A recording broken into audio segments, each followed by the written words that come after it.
Le nez dans les nuages, Olivier et Damien ont une passion commune, les orages. Ils sont une quinzaine dans la région à partager cet intérêt de ce phénomène atmosphérique. On les appelle les chasseurs d'orages. Tout petit déjà, j'adorais regarder les phénomènes. J'étais toujours dehors à observer la nature et les nuages. J'ai commencé à prendre des photos en tant qu'amateur.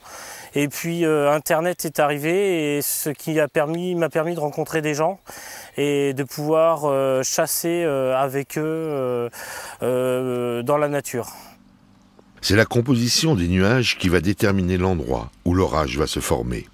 Si on prend un nuage comme celui qui est derrière devant nous, là, on a en fait une remontée d'air rapide qui va donc se condenser au fur et à mesure dû au différentiel de température. Et donc du coup, on voit au fur et à mesure la condensation se faire, et on a l'impression, et on voit en imager tout de suite, qu'on a une remontée d'air plus chaud que les autres couches de l'atmosphère. Relié par téléphone, un autre membre suit l'avancement des pics orageux.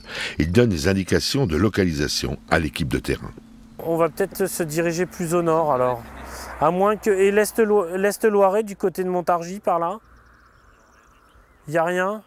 Alors j'étais avec César, donc là il est devant l'ordinateur à nous guider un peu, à nous dire où est-ce qu'il faut se placer. Les derniers renseignements indiquent que la masse orageuse se trouve en Eure-et-Loir. Déplacement et réinstallation du matériel et attente. Olivier, ça n'a pas l'air de venir, non? Pas aussi bien qu'on l'espérait, tout du moins. Là, on est donc remonté sur l'Eure-et-Loir, parce qu'on avait vu donc une ligne de convergence qui semble assez vigoureuse. Mais bon, là, pour le moment, on est juste en dessous. Ça commence à grogner un petit peu. La chance leur a souri durant leur retour. Ils ont pu faire quelques photos en limite du Loiret et du Loir-et-Cher.